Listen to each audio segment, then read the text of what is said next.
Hi everybody, I'm Veronica. Today I'm going to film a little bit of basic yoga. A special friend of mine and my hairdresser has asked me to put some basic yoga down, and so anyone who would enjoy this also, this is for you. So we're gonna get started, and you can start in a comfortable seat on your mat and in any position that's comfortable for you. So right now I'm sitting on a block. So these are yoga props. They're really cool tools that you can use to help you in your yoga practice. They help you reach the ground easier if you can't reach all the way down to the ground. Or for myself, I like to sit on a block to start out with in my practice because it elevates my hips and makes them feel higher. They are actually higher than my knees, and kind of opens up in the groins. If you're sitting cross-legged, you can sit cross-legged any way you like. You can sit crossing your ankles or crossing your shins. I just like to tuck my feet in towards me, crossing my ankles, and then just make a couple of adjustments by moving your seat flesh out of the way so you can really get this grounded feeling. So yoga kind of helps us to ground in times when we feel like we could just float away and we're not very secure. So we want to feel this grounding sensation. And so whether you're sitting on your mat, on the carpet, even on a blanket, you can also take a blanket if you like, or a beach towel, whatever you have at home, and you can sit on the edge of a blanket in the same way. So basically I'm going to be a little bit lower than on my block, but the blanket is nice and soft and I still feel grounded, and I'm maintaining this natural curve in my spine. So I'm not rounding like this, and I'm not super flat in my back, but I'm having a little bit of a forward tilt of my pelvis because I'm sitting on a block or a blanket or something higher than the floor, so that my pelvis is a little bit higher up than my knees. And so again, grounding down is your first move, and you can sit in a posture that you can sustain for a couple of minutes. So usually I'll open up my yoga classes with a little seated meditation and arrival and breathing. So rest your hands anywhere on your lap that's comfortable for you, so you don't feel like you're tense in any way. And then you can close your eyes if you'd like. Some people are comfortable closing their eyes. If not, you can just keep a really soft gaze towards the front of your mat. And in the Sanskrit language of yoga, this gaze that we talk about, this kind of a stare, this is called a drishti. So you're fixing your eyes maybe at the top of your mat, eyelids are heavy or your eyes are closed. And then begin to come into your breath. Just try to notice where your breath is right now in your body. Take a few deep breaths. Just kind of arriving to your mat, arriving to your practice. And then notice if your breath is short, choppy, shallow, or if it's a nice, long, smooth breath. Let's try to take it there. So see if you can make your inhalations and your exhalations about the same length. So nice, consistent, long, relaxed breath.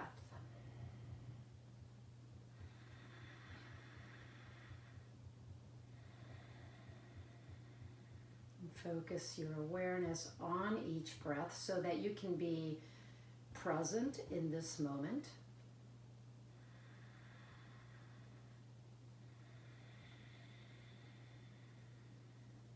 And present in this moment. So you're present in every moment that you're taking a breath. And that way we don't get ahead of ourselves. So worry, anxiety, and panic is kind of like when we think into the future and we project into the future instead of being right here, right now. And this is all we have right here, right now. So practicing presence in your breath. And each time the mind wants to go off, wandering into thoughts and all kinds of things, this is totally normal. So don't feel strange about that. Your mind is made to think, and it will constantly produce thoughts. So don't chastise yourself. Rule number 1 in yoga, there's not going to be any judgment. So simply just notice if your mind has gone off somewhere else. Just bring it back to your breath. And you might have to do that over and over again. Quite normal. And that's why it's called a practice. So we're practicing.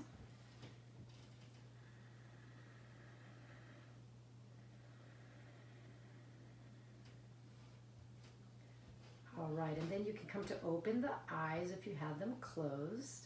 So that's our little breathing practice. So we refer to breathing in yoga as pranayama, the pranayama practice. So yoga has 8 limbs, so 8 different limbs of yoga, and pranayama is the breathing practice of yoga, whereas asana is the practice of the postures that we do physically. So let's come together to form an intention. So this is kind of like what you might hear in a class. I always offer my students to take the time to formulate an intention for their practice. So what you can do is you can bring your palms together, and this is a hand gesture. This is called a mudra. And so the palms are together, fingertips touching, base of the hand touching. And this is called Anjali Mudra. And this is kind of a position of reverence and respect. So we start out our practice by respecting ourselves, respecting our bodies, respecting the way that we feel on any given day, because one day can be very different from the next day. So you got to cut yourself some slack and give yourself a break. Yoga is about feeling good in your body. Yes, you can develop strength and flexibility, but also peace and tranquility. So a lot of that peace and tranquility comes from letting go of the judgment portion and that dialogue that goes on in our minds, telling us whatever it's telling us. So we formulate an intention for our practice. So you can close your eyes, you can think about that. An intention can be anything like, I'd like to really feel and become more aware of my body as I'm moving and practicing yoga. Or it could be something like an issue that you have been struggling with maybe for this week or for some time now, that you would like to dedicate this practice to this thing you've been struggling with. Or maybe it's even a person in your life, a loved one, a family member, or whatever, somebody that you're thinking about, and you can dedicate your practice to that person. So anything really that resonates with you is free game to make as your intention. So this is really your practice every time you come to your mat. So you can think about something and then breathe fully and authentically into your intention.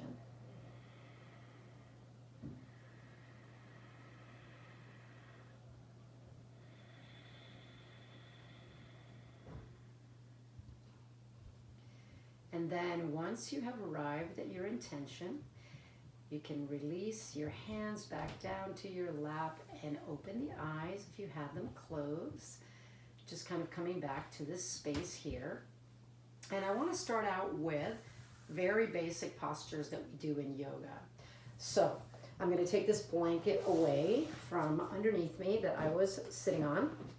And we're going to do a child's pose. So child's pose is kind of this resting posture that yoga teachers will tell you, feel free to rest in child's pose anytime during this practice, whenever you get tired and whenever you want to. So child's pose can be done in a couple of different ways.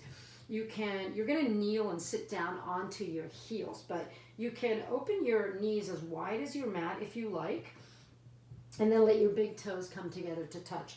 Rock back and sit down onto your heels. Try to really ground your sitting bones down onto your heels. And then you can stretch the arms forward, and then just allow your forehead to gently come down on the mat. And take some really deep breaths here in your child's pose. So sometimes child's pose can be a little challenging. So what I like to do is, if I need this to ground down on my heels, I can take a blanket and I can roll it up like this. And then I'm going to put this blanket right on top of my Achilles tendon, so right above my heels.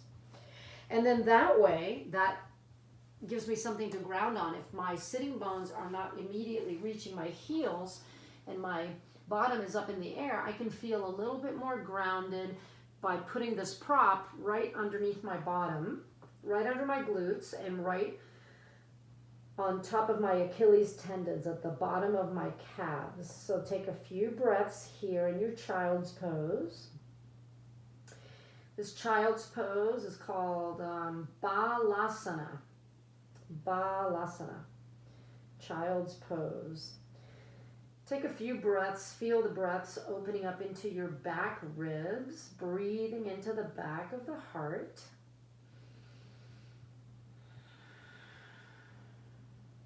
Feel like you're filling up. And then as you exhale, let all the breath out. Let everything go onto the mat. You can also take your arms straight back behind you towards your feet. And that way your palms can be facing the ceiling. And if you like, when you're in this position, you can always roll out the wrists if you want to. And then there's one more I'd like to show you, arm position. You can bring your arms forward, connect your hands together in front of you in Anjali Mudra, that mudra we just practiced in front of our heart to set our intention. And then crawl your elbows forward so that they're framing your temples, sides of your head. And then bend your elbows so that you bring your thumbs to touch the back of your neck.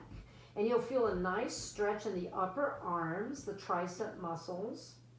You can crawl your elbows forward a little bit, hugging into your head, and then you'll feel like you're opening up into the shoulders too. Veronica, I'm sorry. It's not going. I don't know why. Okay, well, I've got my phone going, so I am filming this a little bit. All right. Thanks. Is the side one working? Sorry, technical difficulties. Is this one working? Yeah, I assume so. Okay, great. So we'll just take it from this side view and from that side view. Okay? All right. So back to Anjali Mudra, hands. So you're reaching your elbows forward, thumbs are touching the back of the neck, and you're getting a nice stretch in your triceps and opening up into the upper back, the shoulders. Take a deep breath, and then exhale, let your hands come down to your mat. Start to walk your hands back up towards you, so you're coming up out of your child's pose. That was my fiance, Terry, helping me with the camera. Okay, so now we can move the blanket out of the way if you were using a blanket to help you in your Balasana, your child's pose. So that's a resting posture, and I always tell my students that they can come to child's pose anytime at all during the practice. Okay, so the next move we're going to do is we're going to stretch out our wrists and forearms. So I'm going to take those blocks. So if you don't have any blocks to use for props, you might have some big books at your house, and you can do a little makeshift block action with these books. See how good they work? I've got a couple of fat books. So I'm going to kneel down onto my blocks, and again, you can also do this with a blanket. So if you don't have blocks, or blocks feel like they're kind of, I don't know, hard, you can maybe roll up your blanket and try to kneel down right on that blanket. Maybe that feels odd. I don't know, maybe you kneel down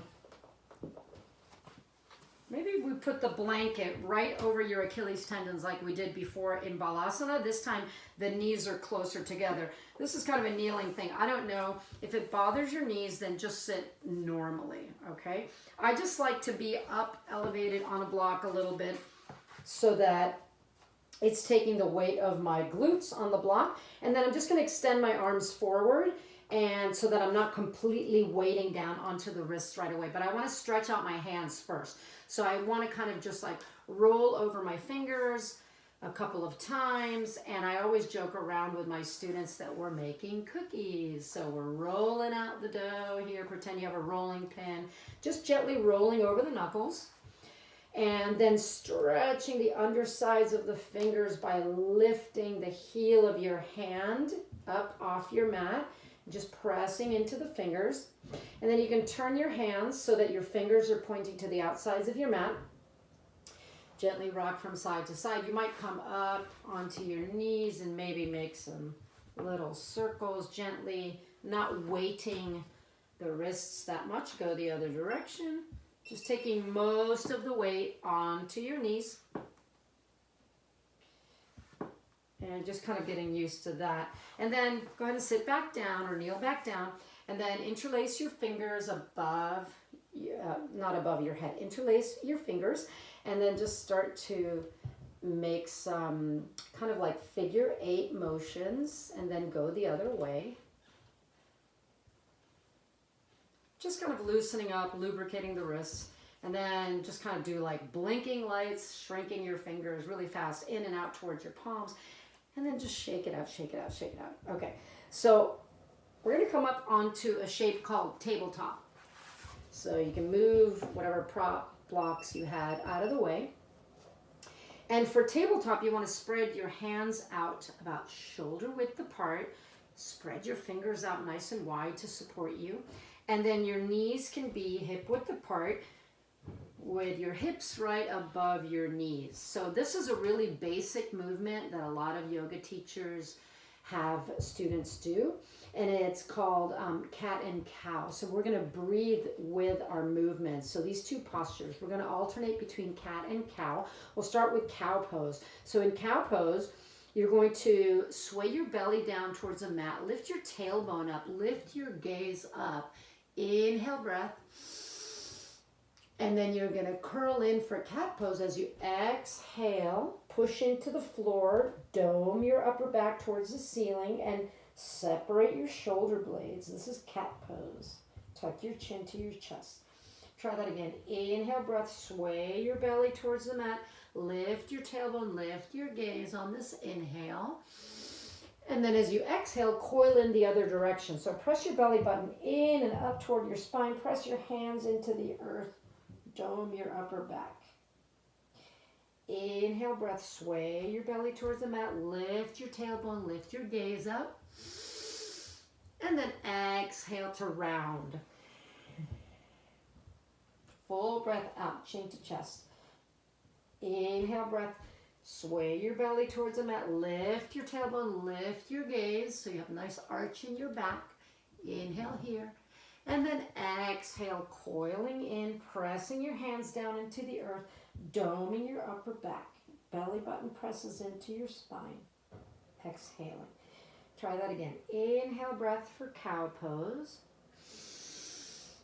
Exhale, breath for cat pose. Inhale, cow. Exhale, cat. Try that with your breath. Listen to your breath. Inhale through the nose. Exhale, cat. And then finally, start to make some other motions. Maybe you can start to circle your hips. So you're placing a little bit more weight into your hands and then go the other direction.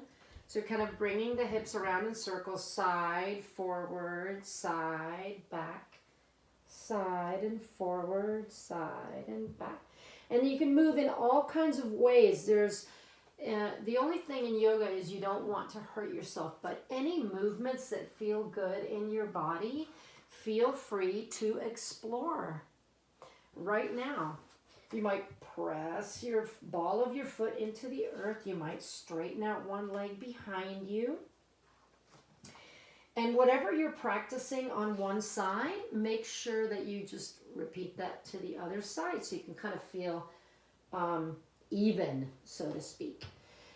And so after you do this little exploration, this is kind of like your starting point, cat and cow, breathing, and then kind of exploring, because yoga is all about awareness of your body and how it feels. So we're going to go into this home base yoga pose. It's a very much of a strengthening, overall body strengthening posture. And it's to lengthen your spine. This is called downward facing dog. So, and the Sanskrit name is really long, Adho Mukha Svanasana. I won't test you on that, don't worry. But your downward facing dog. From your tabletop shape, you're going to tuck your toes under. As you inhale, hover your knees off the earth like a little floating tabletop. As you exhale, start to send your sitting bones back towards your heels and begin to straighten your legs. It's okay if your legs don't straighten all the way. So you're going to be in this upside down V shape. And it's totally okay to bend your legs. Try to ground the heel so you can paddle and rock, kind of bending from one knee into the other. Stretching out your calves, your Achilles tendons, the arches of your feet, the toes. So you can feel free here to just move. And really try to press away from your wrists. Like you're sending your sitting bones up and back towards your heels. Again, you can bend the knees as much as you want to if your hamstrings are talking to you.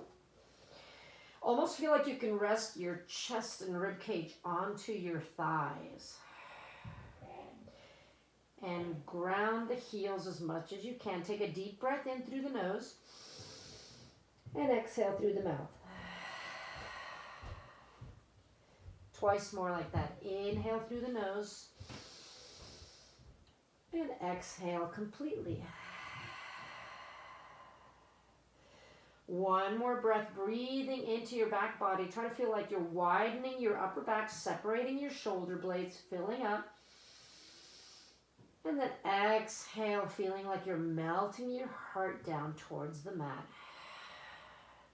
And then go ahead and lower your knees back down to your tabletop shape. Untuck your legs from underneath you. And then just sit down any old way that's comfortable for you. So that's all I'm going to do for today, because that's kind of a very basic start to yoga. For anybody who has not ever done yoga, wants to get into trying yoga, I'm going to keep adding on and making more videos like this so anyone can access these videos. And feel free to press pause whenever you want to, if you want to be in one posture for a little bit longer time. But basically all we did today was we breathed in a cross-legged or a comfortable seat. We set an intention for the practice. We stretched out our wrists and fingers. We went into a tabletop shape and practiced breathing in cow pose and cat pose. And then we did free exploration, free movements, and then we went up into downward facing dog. So I'm going to leave it at that, and I'll see you next time on your mat. I'm Veronica. Thank you for joining me. See you soon.